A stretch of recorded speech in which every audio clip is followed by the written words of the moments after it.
Buenos días, ¿cómo están? Bien, hoy nos toca hablar de salud, muy brevemente. Va a presentar el programa de vacunación, la Semana Nacional de Vacunación, el doctor David Kersenovich. Después Eduardo sobre el avance en los medicamentos, información del IMSS con Zoé, del ISSSTE con Martí y del IMSS Bienestar con Alejandro Schwartz. Y después habíamos quedado pendientes con información de la UIF, que va a presentar hoy Pablo Gómez, titular de la Unidad de Inteligencia Financiera. Vamos muy rápido, iniciamos con David. Buenos días, Presidenta. Buenos días a todas y todos. Me pasa la siguiente, por favor. Las vacunas constituyen uno de los avances más significativos en ciencia y medicina desde hace más de 200 años. Han contribuido a la erradicación de muchas enfermedades y al aumento en la esperanza de vida y son un aspecto muy importante en la prevención primaria de la enfermedad. La siguiente, por favor. Próximamente, del 26 de abril al 3 de mayo, tendremos la primera Semana Nacional de Vacunación del 2025. La siguiente, por favor. ¿Por qué vacunarse? Porque se previenen enfermedades graves y potencialmente mortales como el sarampión, la influenza, el tétanos. Las vacunas además producen protección comunitaria.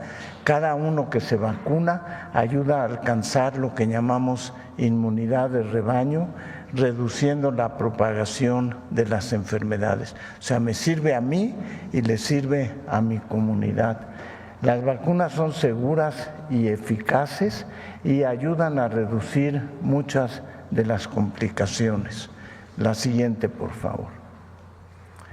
La Semana Nacional de Vacunación en esta ocasión ocurre con toda una estrategia de la Organización Panamericana de la Salud en países y territorios de la región, porque eso también contribuye a la inmunidad de rebaño. Y la parte importante es que la decisión de cada una de las personas de irse a vacunar marca la diferencia de la inmunización, de alcanzar las metas. La siguiente, por favor. Se van a aplicar en México, en el país, las 14 vacunas disponibles en el esquema básico de la vacunación y esta va a estar disponible en hospitales, clínicas, escuelas, estados, municipios y otros lugares accesibles y todas las vacunas son gratuitas. La siguiente, por favor. Esa sería la presentación, Presidenta. ¿Cuándo es la semana? Es del 26 de abril al 4 de mayo. ¿Otra vez? 23. Del 26 de abril al 3 de mayo.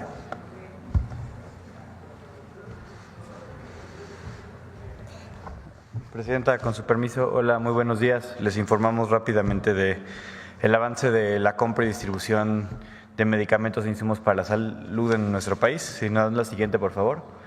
Estos son los resultados más recientes que tenemos. En este mes de marzo hemos solicitado 381 millones de unidades de medicamentos, reactivos, pruebas, dispositivos, etcétera, para el sector salud. Representan prácticamente 2 meses de abasto, 1.8 meses de abasto. Y de estas hemos recibido ya cerca de 233 millones de piezas, es decir, 61% de lo pedido en marzo, pero este 40% restante sigue en proceso de tránsito y entrega. De hecho, en particular, en el IMSS Bienestar, que es donde, como pueden ver, todavía tenemos un porcentaje importante por recibir, tanto un servidor como el director general del IMSS Bienestar, el doctor Schwartz, nos hemos venido reuniendo con toda la proveeduría en los últimos días para agilizar agilizar las entregas, simplificar la tramitología y eficientar la llegada de los medicamentos. Pero queremos mostrarles aquí que efectivamente tenemos ya un avance mucho más considerable que hace 2 semanas. Ya estamos sintiendo en varios lugares la llegada de los insumos y si bien este proceso continúa, podemos ya ver los primeros resultados de una llegada de insumos pues ya superior a los 233 millones de unidades. Esto a corte del viernes, es decir, pudo haber crecido un poco más. Siguiente. También, y brevemente les comento, para la tranquilidad de todos y para el interés y en términos de transparencia proactiva, en la página de la compra consolidada, compraconsolidada.salud.gov.mx, también estamos habilitando una sección para que ustedes consulten todos los medicamentos que hemos adquirido, así como su respectivo volumen, costo y el proveedor, para que en caso de cualquier duda, si alguien les comenta que tal vez falta un medicamento, puedan ustedes ver si es un medicamento que efectivamente ha sido adquirido y está en proceso de suministrarse o distribuirse. Como les comentábamos antes, estamos tranquilos que hemos adquirido prácticamente la totalidad de lo necesario para operar el sector salud en estos siguientes 2 años. Siguiente. Aquí, por ejemplo, inclusive por un tema interesante, pueden filtrar por el tipo de medicamento, la clave, cómo se llama el medicamento, el grupo terapéutico. Por ejemplo, ahí ven una imagen del filtro de todos los oncológicos que hemos comprado, que nada más para que tengan referencia, representan 53 mil millones de pesos de una compra total hasta ahora pues superior a los 250 mil millones de pesos. Es decir, es un ejercicio de transparencia proactiva para que ustedes puedan ver medicamento por medicamento lo que se ha adquirido, que nos puede servir para casos específicos. Por ejemplo, recuerdo la semana pasada aquí en este espacio se platicaba de un medicamento que se decía no se había adquirido, el crizotinib, que es un medicamento que se usaba para cáncer de pulmón de células no pequeñas con mutación ALK. Y la idea es que puedan checar en esta plataforma que, por ejemplo, este es un medicamento más viejo. Hemos comprado las 2 terapias más innovadoras de este mismo tipo de padecimiento, que son el alectinib y el lorlatinib, que son terapias inclusive más modernas, a precios inclusive más baratos de lo que se compraba antes el medicamento del cual no se tenía referencia. Siguiente. Y finalmente también estamos trabajando en esta misma página para que vean a partir de la próxima semana las propias órdenes de suministro que estamos emitiendo. No solo lo que se ha comprado, sino cómo va llegando, cómo se va entregando y muy importantemente que vayan ustedes monitoreando también quiénes son los proveedores más cumplidos y quiénes inclusive hemos pedido y todavía están en proceso de entregar. Es un ejercicio para pues, que ustedes puedan darle seguimiento y la sociedad civil y también los propios pacientes de manera particularizada a lo que hemos adquirido y cómo se va distribuyendo. Pero para cerrar, estamos ya viendo los primeros resultados, nos falta todavía recibir aún más, seguir pidiendo para los siguientes meses, pero tenemos ya un avance bastante considerable de 233 millones de piezas, que son prácticamente más de un mes de insumos para todo el país, en todo el sector. Muchas gracias.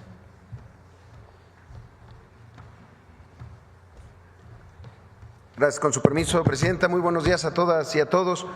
Un principio de la Cuarta Transformación ha sido volver a invertir en lo público, dejar atrás estos procesos de desinversión y abandono de las propias instalaciones. Por eso, si nos pueden poner la primera, desde 2021 empezamos un proceso, un censo diagnóstico de necesidades de las unidades médicas, particularmente de los hospitales y de las unidades de medicina familiar, para identificar riesgos de operación, necesidades de mantenimiento, rehabilitación y equipamiento.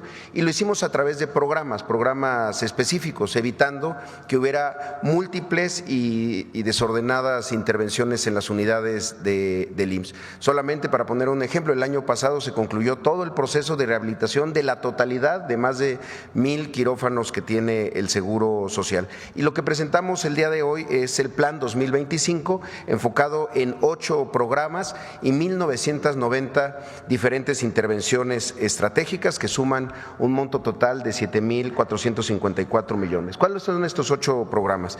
Primero, la intervención de 82 áreas de urgencias y atención médica continua. Hay áreas en el primer nivel de atención, en las unidades de medicina familiar, seguramente ustedes las han visto, que además de los consultorios tienen áreas que están abiertas 24 horas al día, los 7 días de la semana, para la atención de urgencias. Esto permite que se atiendan en el primer nivel de atención algunas urgencias que pueden ser sentidas y que no van a requerir una intervención quirúrgica o una hospitalización. Son 52 áreas de atención médica continua y 23 áreas de urgencia en 71 unidades médicas de medicina familiar, ubicadas en 14 estados del país, una inversión de 497 millones de pesos.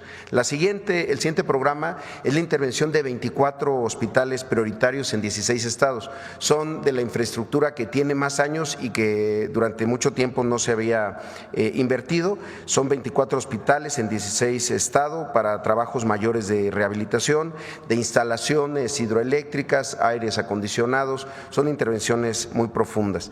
Las siguientes son 124 áreas de terapia intensiva.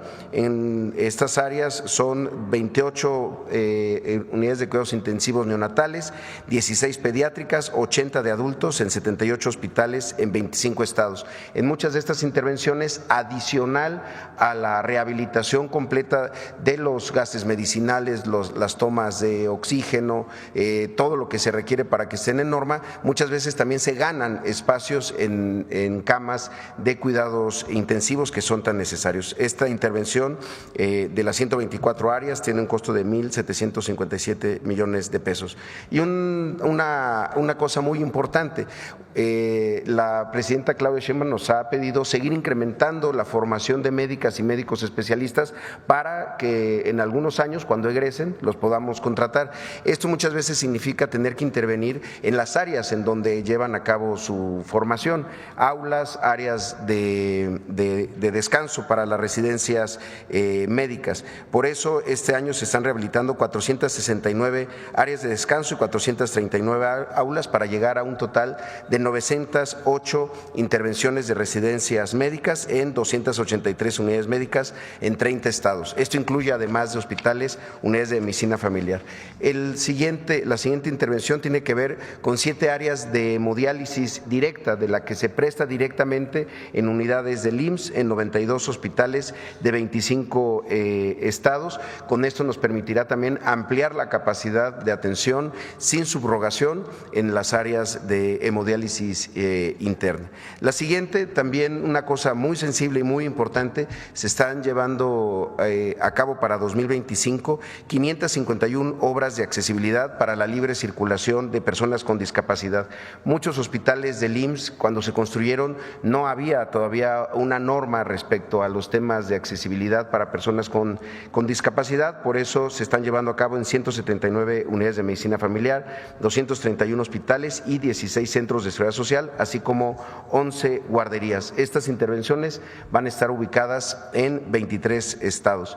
Y las últimas dos son las intervenciones que se han hecho a partir de los cambios a la ley en 2022 en materia de salud mental. La Ley General de Salud planteó que había que tener más áreas de hospitalización, sobre todo, y consultorios para la atención de la salud mental. Por eso son 137 áreas de salud mental, 89 consultorios y 48 áreas de encamados en 89 unidades médicas en 20 estados del país para atender temas de salud mental. Y finalmente, algo que se ve poco en el Seguro Social, pero que es igual de importante, las áreas de atención de ventanilla en las subdelegaciones, espacios donde se realizan trámites. Solamente en enero y febrero de este año se han realizado más de 7,000 trámites de modificación de registro patronal, solicitud de corrección de datos, solicitudes de ingresos de obras.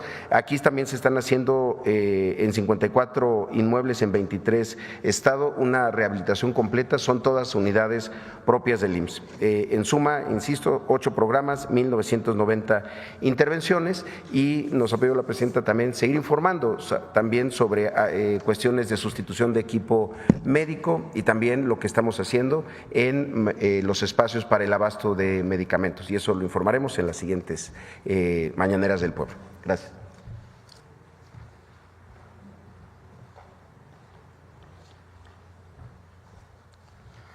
Buenos días, presidenta. Buenos días, amigos de los medios de comunicación. En este mes de abril vamos a inaugurar otro nuevo hospital, el Hospital Regional de Alta Especialidad en Torreón, Coahuila. Este hospital va a tener un costo de 3,000 millones de pesos, está en una superficie de 98,000 metros cuadrados, va a atender a 350,000 derechohabientes y va a contar con 250 camas censables y 260 camas no censables.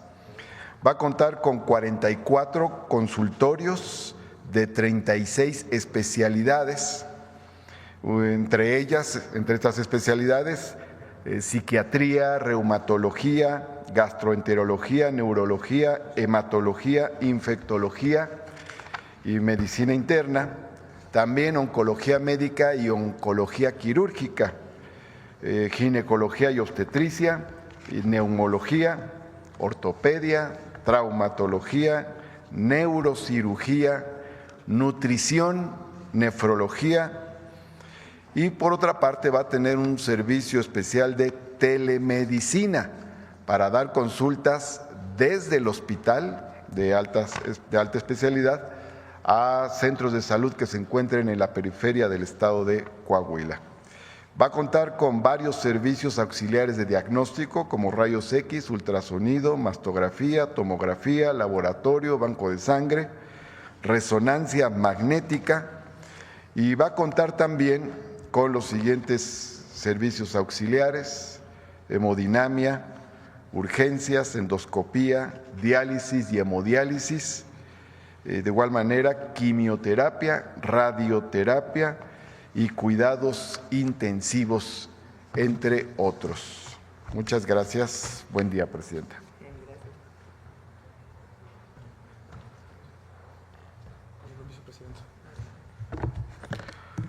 Con su permiso, Presidenta, muy buenos días a los medios de comunicación. El día de hoy presentaremos la estrategia de aperturas de quirófanos no funcionales, que es el programa de fortalecimiento de infraestructura y equipamiento más importante para los hospitales del IMSS Bienestar en el 2025. El objetivo central de esta estrategia es combatir la inequidad en los servicios de salud y que las personas puedan ser operadas, atendidas quirúrgicamente en sus lugares de origen sin necesidad de trasladarse a las grandes ciudades. Siguiente, por favor. Hemos identificado 99 hospitales que no tienen ningún quirófano funcionando correctamente, ya sea por falta de personal quirúrgico, por equipamiento o por propios problemas de la infraestructura, y que a través de esta estrategia volveremos a poner en funcionamiento. Como pueden ver ustedes, 7 de cada 10 quirófanos que vamos a intervenir están en lugares que atienden a población en situación de vulnerabilidad. Siguiente, por favor.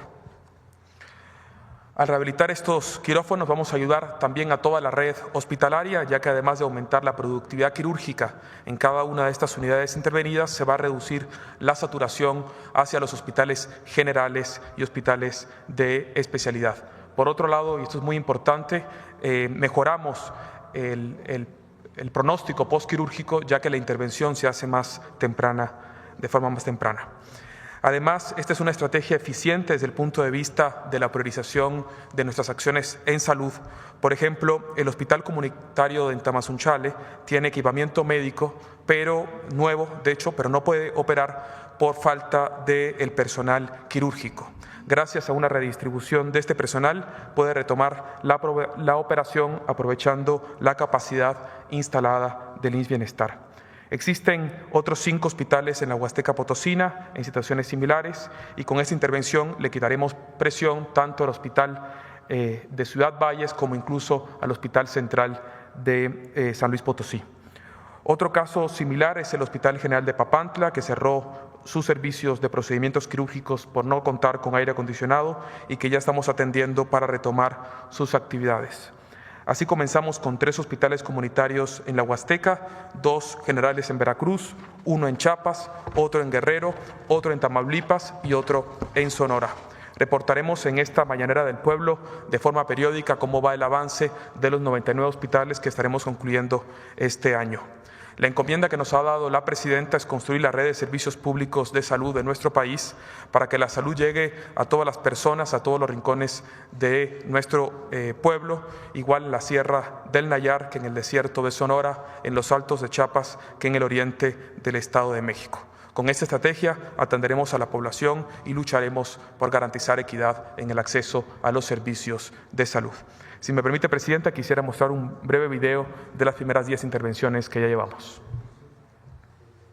En el IMSS Bienestar lanzaremos la estrategia para la reapertura de quirófanos 2025, que tiene como objetivo principal la reactivación de 99 quirófanos en todo el país, para mejorar la atención médica y reducir las desigualdades en el acceso a la salud en las zonas de difícil cobertura y alta marginación. La falta de quirófanos operativos ha generado una serie de desafíos, incluyendo la saturación de hospitales y la necesidad de que los pacientes se trasladen a otras localidades para recibir atención quirúrgica. La estrategia que implementaremos en el IMSS Bienestar se centra en la contratación de personal médico faltante y en la mejora de infraestructura y equipamiento. La reactivación de los quirófanos tendrá un impacto significativo en la calidad de la atención médica, permitiendo realizar tratamientos tempranos y disminuir complicaciones en padecimientos crónicos, además de disminuir la saturación en los hospitales cercanos. Esta semana ya se están interviniendo los quirófanos de 5 hospitales clave: los hospitales comunitarios de Tamazunchale, Tamuín y Aquismón en el estado de San Luis Potosí, así como los hospitales generales de Papantla y Tantoyuca en Veracruz. Seguiremos con los hospitales comunitarios en Chiapa de Corzo en Chiapas, Xochihuehuetlán en Guerrero, el Hospital Integral Miguel Alemán en Tamaulipas y los hospitales generales de Álamos en Sonora y Chalco en el Estado de México. Así como estos, cada semana más quirófanos serán rehabilitados y puestos en funcionamiento hasta cumplir nuestra meta, porque la salud es un derecho, no un privilegio. Servicios públicos de salud para todas las personas, en todos los lugares. Gobierno de México. Pablo.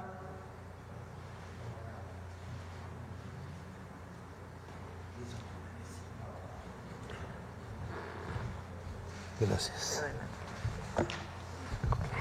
Con permiso de la presidenta, vamos a hablar de un caso que ha sido muy comentado en los medios de comunicación, que tiene que ver con la concesión y ratificación de un amparo para eliminar a 2 personas de la lista de personas bloqueadas. El tercer tribunal colegiado en materia administrativa del primer circuito confirmó la sentencia del 29 de noviembre del 2023 emitida por la jueza 10ª de distrito en materia administrativa de la Ciudad de México, que otorgó o había otorgado amparo a la conductora Inés Gómez Mont Arena y a Víctor Manuel Álvarez Puga para que se les eliminara a ambos de la lista de personas bloqueadas. Consecuencia, el 4 de marzo de ese año, en acatamiento del ordenado por la jueza de distrito, la UIF giró instrucciones para que se reanudaran todos los servicios financieros, por lo que el 10 de marzo siguiente el juzgado tuvo por cumplida la sentencia judicial de amparo. La orden del Poder Judicial de eliminar de la lista de personas bloqueadas a Inés Gómez Mont y a Víctor Manuel Álvarez Puga les permitirá hacer uso del sistema financiero nacional sin ninguna restricción, a pesar de que el Ministerio Público cuenta con orden de aprehensión en contra de ambas personas.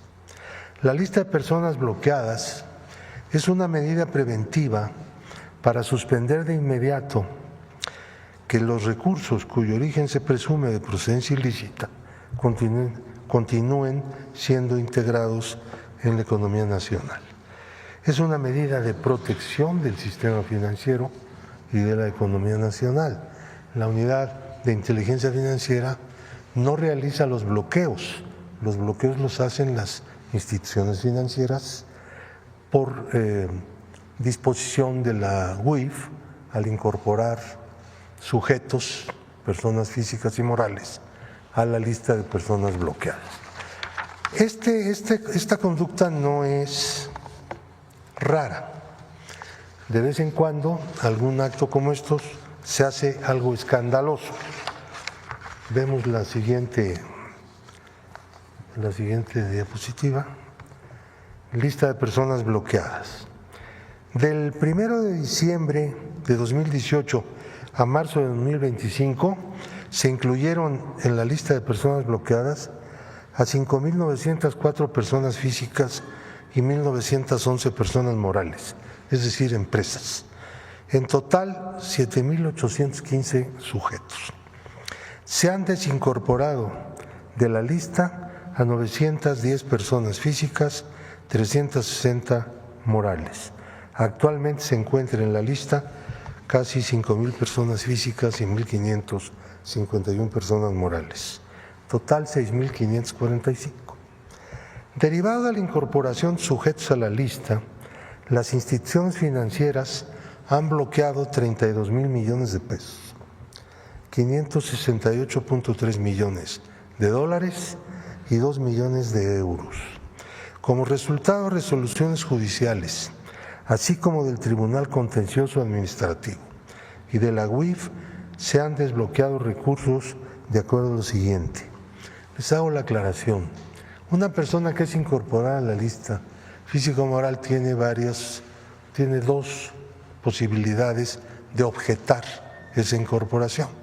Se va al amparo, en cuyo caso abandona el terreno administrativo, que es la naturaleza de esta incorporación, o se va a una audiencia en la Unidad de Inteligencia Financiera.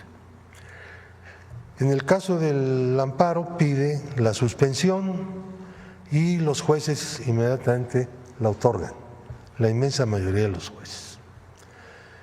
Le permiten utilizar los recursos, aunque sigue incorporada en la lista. Y por la vía administrativa exponen su situación en la Unidad de Inteligencia Financiera. Si ahí se considera que efectivamente tiene razón la persona afectada, se dispone su eliminación de la lista. Si no es así, la persona tiene derecho a objetar la resolución del titular de la UIF en el Tribunal de lo Contencioso Administrativo, cuyo asunto se termina, en el caso de que no le sea benéfico al quejoso, termina en el amparo. Entonces, en esta tabla que estamos viendo, de 32.531 millones inicialmente bloqueados desde diciembre del 18, por resolución judicial, 23.575.925.786 han sido desbloqueados por los jueces del país, por los jueces federales. 82.470 y fracción por resoluciones del Tribunal Contencioso Administrativo y por resoluciones del propio órgano administrativo, que es la Unidad de Inteligencia Financiera, 5,000 y pico de millones. Es decir, lo que la autoridad que establece la incorporación en la lista de las personas bloqueadas, que finalmente es eliminada de la propia lista, es una cantidad mucho menor que lo que inmediatamente resuelven las autoridades antes del juicio. Quiero decirles, cuando un juez federal da una suspensión por haber una persona sido incorporada a la lista de personas bloqueadas, el juicio de amparo no se ha hecho, está por hacerse. Ahora ya están ordenando a la UIF que desincorpore de la lista a personas con la pura suspensión provisional, ni siquiera con la definitiva, porque interpretaron una contradicción entre órganos judiciales en la segunda sala y resolvieron simple y sencillamente que la materia del amparo puede ser eliminada de un juicio de amparo, con tal de beneficiar pues, a toda clase de personas que lavan dinero, vamos a decirlo tranquilamente. Y entonces, bueno, pues esto no puede ser producto más que de estructuras de corrupción, porque nada de ese tamaño es gratuito en ninguna parte del mundo, ¿no?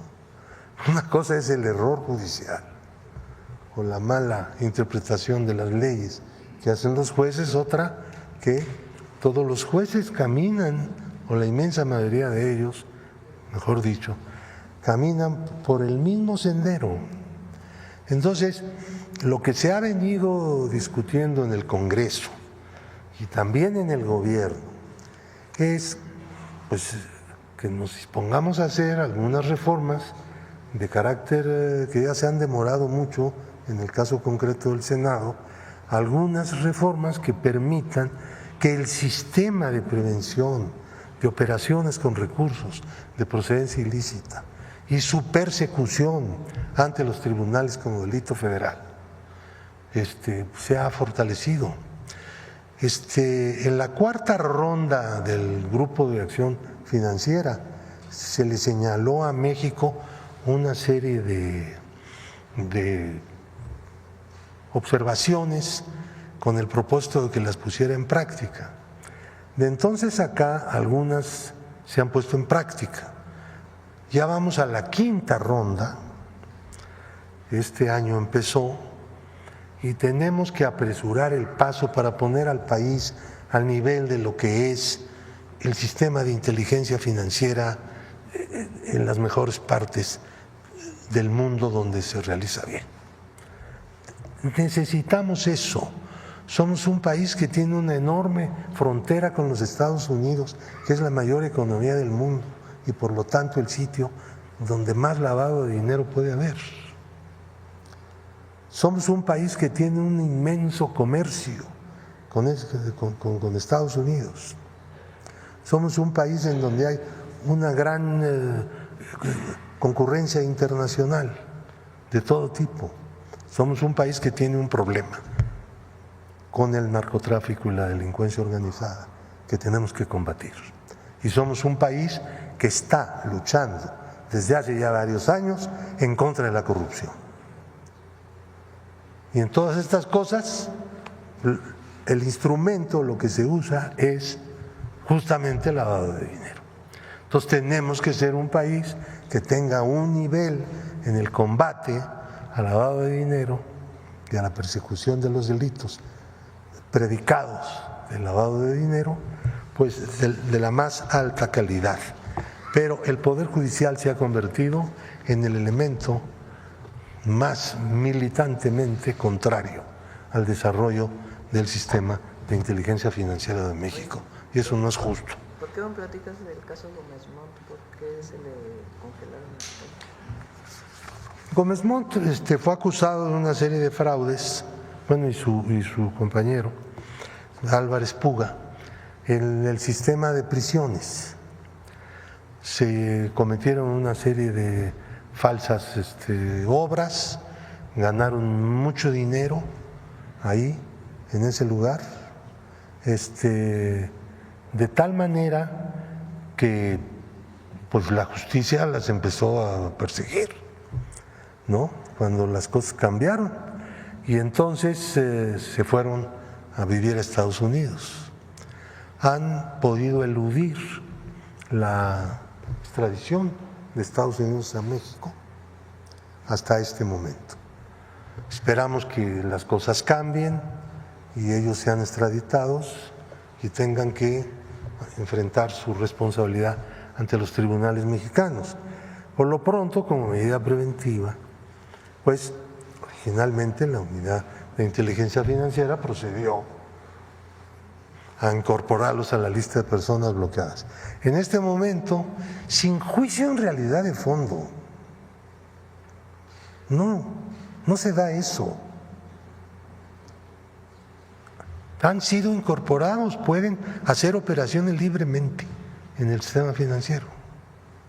Ellos. Así como ellos, hay centenares de personas que han hecho cosas parecidas, semejantes, y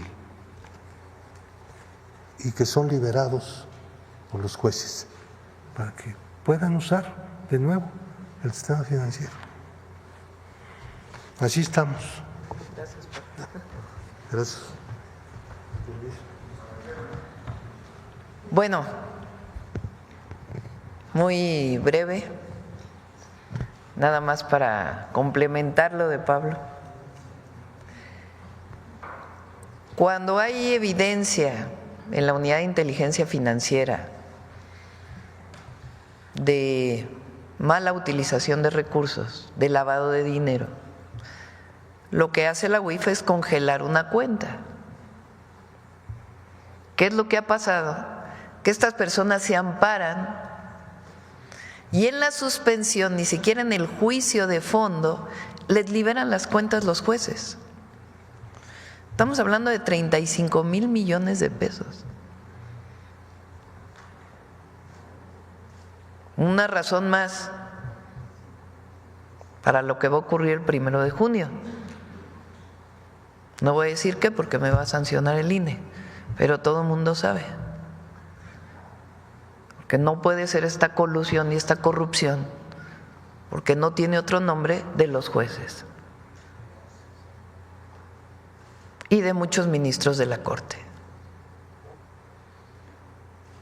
Cuando se demuestra que hay lavado de dinero, sea por corrupción o sea delito de cuello blanco de algún tipo o por delincuencia organizada, y resulta que se liberan las cuentas para que se siga usando el recurso. Pues no tiene otro nombre, se llama corrupción. Entonces, estamos preparando, ya hay una modificación a una ley en el Senado, pero estamos preparando, además de lo que va a ocurrir el 1 de junio, modificaciones legales para que esto no pueda ocurrir. Porque en todo caso tiene que haber un juicio de fondo para demostrar que deben ser liberados los recursos por una mala interpretación de la unidad de inteligencia financiera, no una primera suspensión para liberar los recursos. Entonces esto es importante.